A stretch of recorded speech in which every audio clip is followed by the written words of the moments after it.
पंजाब के बारे लिखी अपनी मशहूर रिपोर्ट नुमा किताब पंजाब में मकामी तालीम मतबूआ 1882 में फारसी पंजाबी सिलसिला लिखा है। ये पंजाबी फारसी सिलसिला कितना पुराना था, इस बारे में उमूमी तासुर यही है कि बादशाह अकबर के दौर में फारसी का चलन हमारे यहाँ बढ़ने लगा था, तो शायद इस सिलसिले का ज़माना भी यही होगा। उसी लिए अक्सर समझदार लोग भी ये दलील देते नजर आते हैं कि पंजाब का नाम तो अकबर बादशाह के दौर में रखा गया था। फारसी ज़बान से पंजाबी और इस खित्ते की दीगर ज़ुबानों का रिश्ता जानने का एक जिंदा सबूत हमारे रस्मुल ख़त हैं। हकीकत ये है कि हड़पाई तहज़ीब, जिसे अब वादी सिंध की तहज़ीब कहा जाने लगा है, और खुसूस गंधारा से निकलने वाली तहरीरों में कदीम फ़ारसी और खरूशटी रस्मुल ख़त से ताल्लुक़ सदियों पुराना है। अब ये बात की जाएगी कि पंजाब के नाम का हवाला कितना कदीम है। कदीमी कुतुब में 5 दरियाओं की सरजमीन का जिक्र वाफिर है, जिसका हवाला भी दिया जाएगा। उन 5 दरियाओं में सिंध, सतलज, रावी, जेहलम और चनाब शामिल थे कि माज़े करीब के लिटरेचर में सिंध को निकाल कर बयास शामिल किया गया, जो सतलज का एक जली दरिया है। पहली बार पंजाब का लफ्ज़ किसने इस्तेमाल किया, इसका हवाला हमें फ़ारसी और पंजाबी की बजाय लातीनी और यूनानी ज़ुबानों के कदीम लिटरेचर में मिलता है। पंजाब के लिए जा बजा पेंटापोटामिया का नाम इस्तेमाल किया गया।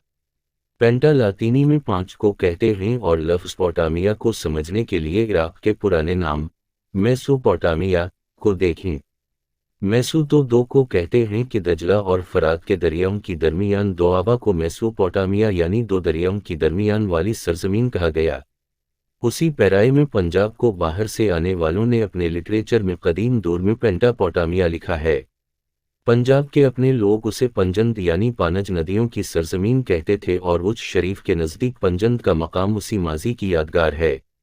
अब अगर पंजाब को 6वीं बार तकसीम किया गया तो पंजंद को भी पंजाब से देश निकाला मिल जाएगा। याद रहे कि नदी, नहर और दरिया पुरानी कुतुब में एक ही मानी में इस्तेमाल होते थे। पंजाब के नाम की क़दामत का एक मुस्तनद हवाला मशहूर एंग्लो इंडियन डिक्शनरी हाबसन जाबसन है, जो 1886 हमज़ा में छपी थी, जिसकी तफसील आगे आएगी। लफ्ज़ पेंटापोटामिया का बड़ा हवाला सिकंदर के ज़माने का है कि जब मेगस्थैन नामी सयावा व मुअर्रिख़ हमारे इलाक़ों में आया था और उसने अंडिका किताब लिखी थी। ये किताब अब नहीं मिलती, मगर इसके बाद आने वाले यूनानी लिखारियों ने काफ़ी काम किया, जिनमें सबसे मुस्तनद लुइस अरियनुस है, जिसकी 2वीं सदी में लिखी किताब को सिकंदर की मुहिम्मों के हवाले से अव्वलीन बची हुई कुतुब में शुमार किया जाता है। अंडिका का हवाला बहुत से यूनानी दानिश्वरों ने दिया, जिनमें डेवडोरस सेकुलिस, जोग्राफिया दान स्ट्रैबो और प्लिनी भी शामिल हैं।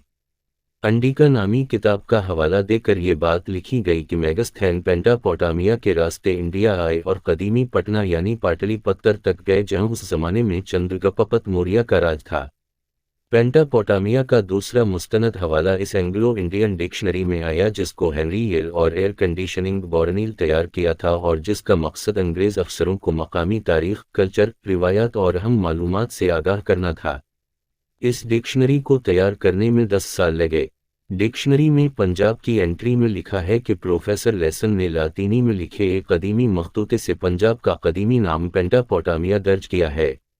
उसी एंट्री में ये भी लिखा है कि मकामी तौर पर पंजाब का पुराना नाम पंजंद है, जो महाभारत और रामायण में भी दर्ज है।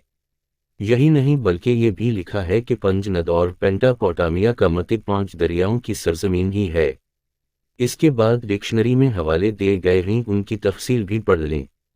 पहले पहलुओं की सरजमीन आती है, उसके बाद पंजंद और फिर कश्मीर। कदीम अहद से यूनानियों, महाभारत और रामायण के हवाले देने के बाद डिक्शनरी में मशहूर अरब सया मसूदी का हवाला है, जो हमारे खित्ते में 940 के करीब आया था। मशहूर किताब फतुह अल-बलदान, शहरों की फतह के मुसन्निफ अल-बलाज़री ने भी मसूदी की लिखतों का हवाला दिया है। मसूदी की लिखत के सफ़े 377 पर पानज दरियाओं की सरजमीन का जिक्र है।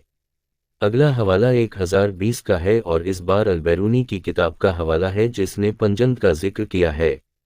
इसके बाद 1300 का जिक्र है, जिसमें हवाला वसाफ की किताब का है, जिसने पंजाब का लफ्ज़ भी लिखा है। अगला हवाला सन 1333 का है और लिखारी है मशहूर सया इब्न बतूता। مراکش میں پیدا ہونے والے اس دانشور نے نہ صرف پنجاب کا نام لکھا ہے بلکہ اس کے آگے پنجاب کا مطلب 5 دریاؤں کی سرزمین بھی درج ہے اور دریاؤں کے نام بھی۔ اگلا حوالہ امیر تیمور کا ہے جو سنہ 1398 میں اس طرف آیا تھا اور اس نے بھی لفظ پنجاب ہی استعمال کیا۔ اس کے بعد پنجاب کے حوالے مغل اور اس کے بعد کے دور کے ہیں، کیونکہ یہاں بات یہی ہو رہی ہے کہ کیا اکبر بادشاہ سے قبل لفظ پنجاب استعمال ہوا تھا یا نہیں، تو اس لیے یہاں صرف وہی حوالے لکھے گئے ہیں جو مغل دور سے پہلے کے ہیں۔ اس 5 دریاؤں کی سرزمین کو آج کے قوم پرستیوں کی نظر سے سمجھنے سے اکثر دانشور مخمصے کا شکار ہو جاتے ہیں۔ میگستھین کی انڈیکا، المسعودی، البیرونی سے ابن بطوطہ تک پینٹاپوٹامیا اور پنجند کا ذکر تو کوئی مٹا نہیں سکتا۔ جب ابن بطوطہ غزنی سے ہوتا ہوا حشت نگر پہنچا تو اس نے لکھا کہ اب ترکمانوں کا وطن میں پیچھے چھوڑ آیا ہوں اور ایک نئے خطہ میں داخل ہو رہا ہوں۔ یہی نہیں بلکہ ٹھٹا سے آگے سمندر کنارے لہوری بندر اور اس کے ارد گرد پھیلے شہر میں تو اس نے 5 دن گزارے۔ مذکورہ تمام 5 دریاؤں کی سرزمین کی کہانی بتا رہے ہیں۔ اگر ہم اب بھی اسے اکبر کی حد تک محدود کرنے کی صحیح کریں تو اس میں کسی اور کا تو کوئی قصور نہیں۔